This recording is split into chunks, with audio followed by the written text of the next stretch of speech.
స్థానిక గురంపాలెం రోడ్లో గల పామాయిల్ తోటలో తూర్పు కాపు వన సమారాధన మహోత్సవం ఘనంగా జరిగింది.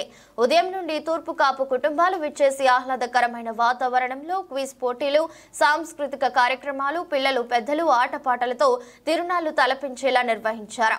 ఈ కార్యక్రమానికి జగ్గంపేట శాసనసభ్యులు TTD board member Jyothula Nehru ముఖ్య అతిథిగా హాజరయ్యారు. అనంతరం జ్యోతుల నెహ్రూను తూర్పు కాపు సంఘం పెద్దలు ఘనంగా గజమాలతో సత్కరించి జ్ఞాపిక అందజేశారు.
తూర్పు కాపు విజ్ఞాన అభివృద్ధి సంక్షేమ సంఘం తరఫున వారికి స్వాగత సుమాన్యం తెలియజేస్తూ వారితో పాటు విచ్చేసిన నాయకులందరికీ జగ్గంపేట శాసనసభ్యులు గౌరవనీయులు శ్రీ జ్యోతి నెహ్రూ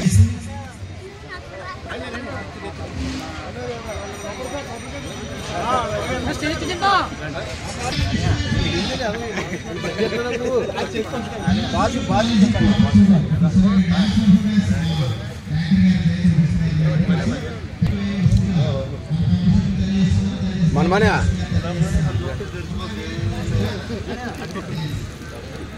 అనే రండి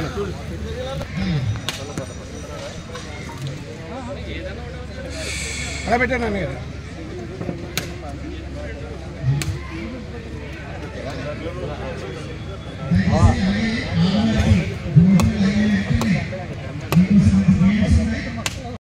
జరిగింది వారికి మా తూర్పు కాపు సభ్యులందరూ తరఫున కూడా ఒక్కసారి ధన్యవాదాలు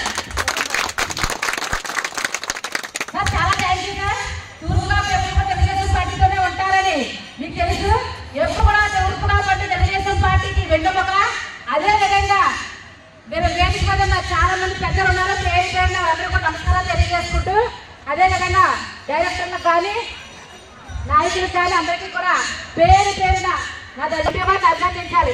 ఎందుకంటే ప్రతి సంవత్సరం కూడా ఎంతో చక్కగా ఎక్కడ కూడా ఇబ్బంది లేకుండా, భోజనాలు లేవు, ఒక ఆర్గనైజింగ్ లేదన్నది లేకుండా చాలా చక్కగా కార్యక్రమాన్ని ఏర్పాటు చేసి ప్రతి సంవత్సరం కూడా మనకి అతిథిగా మన జ్యోతి నెహ్రూ గారిని పిలిచి ఇంత చక్కగా కార్యక్రమం చేస్తున్నారు. మీ అందరికీ కూడా ధన్యవాదాలు తెలియజేసుకుంటూ, జ్యోతి నెహ్రూ గారికి ఒక చిన్న రిక్వెస్ట్ సార్. చిన్నదేం కాదు, పెద్దదే. అదేంటంటే ఓబీసీ సభ చాలా మంది చెప్పారు. ఇప్పుడు కొద్దిగా వెనకరండి సార్. అప్పలరావు కొద్దిగా వెనకాల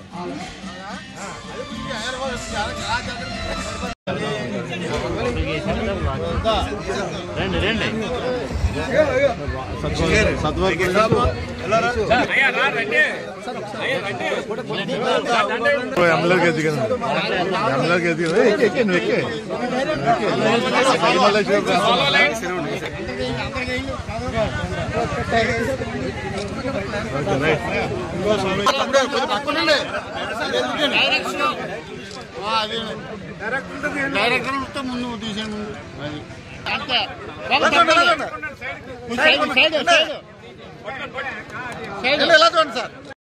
మనం అందరం ఒకటే అన్నది నా ఆలోచన. ఇక్కడ సోదరులు ఈ కార్యక్రమంలో పాల్గొనడం చాలా గర్వంగా ఉంది. ముఖ్యంగా వేదికను అలంకరించినటువంటి పెద్దలకి, సోదరిమణులకి అందరికీ కూడా ఈ కార్తీక మాస సమారాధన సందర్భంగా వచ్చినటువంటి ప్రతి ఒక్కరికి పేరు పేరున నా హృదయపూర్వకమైనటువంటి ధన్యవాదాలు. రండి నారాయణ స్వామి గారు.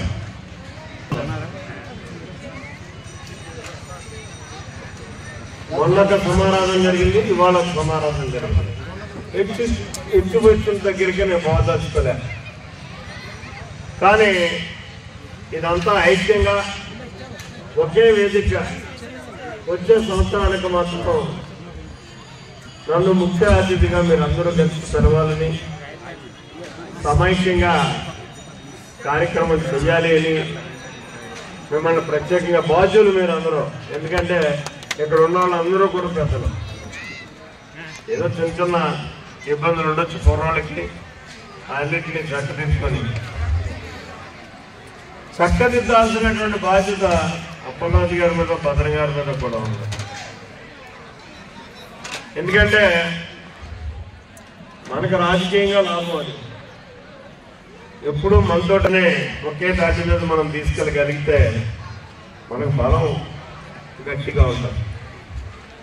ఆ రకంగా ప్రయత్నం చేసి మళ్ళీ వచ్చే సమారాధన దాకా ఆకుండా మీరిద్దరూ బాధ్యత తీసుకుని వాళ్ళని వెళ్ళి కూర్చోబెట్టి ఒకే సంఘంగా చెయ్యాలి అని ఒకవేళ మీ ప్రయత్నం చేయండి. మీరు కాకపోతే నేనైనా కూర్చొని ఆ రకంగా మనం ఒకే సంఘంగా దీన్ని తయారు చేద్దాం అని చెప్పి పనులు చేసుకుంటూ, ముఖ్యంగా ఇక్కడ మనం పరిష్కరించుకునేటటువంటి చేయగలిగేటటువంటి సమస్య మీరు ఏదైతే ఫంక్షన్ హాల్ అడుగుతున్నారో ఇప్పటికే మనం స్థలాన్ని ఐడెంటిఫై చేస్తున్నాం. దాన్ని పంచాయతీ తీర్మానం కూడా చేయమని చెప్పేసి ఆదేశాలు ఇవ్వడం జరిగింది. తొందరలో పంచాయతీ బోర్డు మీటింగ్లో అది మన వాళ్ళు చేసేస్తారు. రెండోది, ఇందాక భద్రం గారు అన్నాడు, చూసుకోకుండా మాట్లాడేస్తాడు మా ఊరు. 2 ఎకరాలు ఉన్నాడు, మీకు ఇస్తానని ఎప్పుడైతే మాట ఇచ్చానో అప్పుడే నేను సర్వే చేయించాను. దాన్ని సర్వే చేయించి అక్కడ ఉన్నది 60 సెంట్లు ఉన్న బాధలు పెంచేయాలి, మళ్ళీ అదుకోవడం. కాబట్టి దాన్ని 1 ఎకరంగా కలపడానికి అవకాశం ఉందని చెప్పేసి ఎకరంతో సరిపెట్టుకుని చక్కగా మనం పైన కింద కూడా ఒక కమ్యూనిటీ మనం ఫంక్షన్ కాదు, ఒక కళ్యాణ మండపంగానే మనం కట్టుకోవాలి. ఆ కట్టేది మినిమం 500 మంది కూర్చుని భోజనాలు చేసేటటువంటి పరిస్థితి ఉండాలి. ఇది ఒక ఇక్కడే కాకుండా ప్రతి గ్రామంలోనే కూడా కళ్యాణ మండపం కట్టాలనేటటువంటి ఆలోచనతో ఉన్నాను.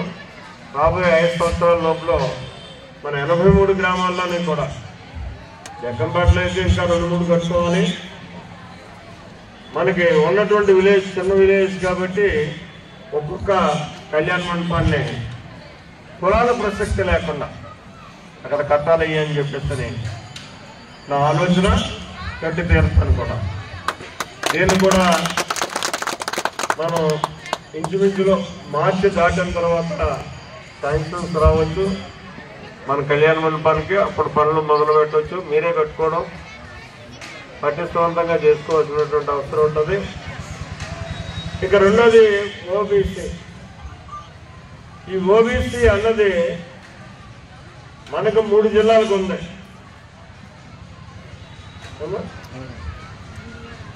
మన జిల్లాకి లేదు.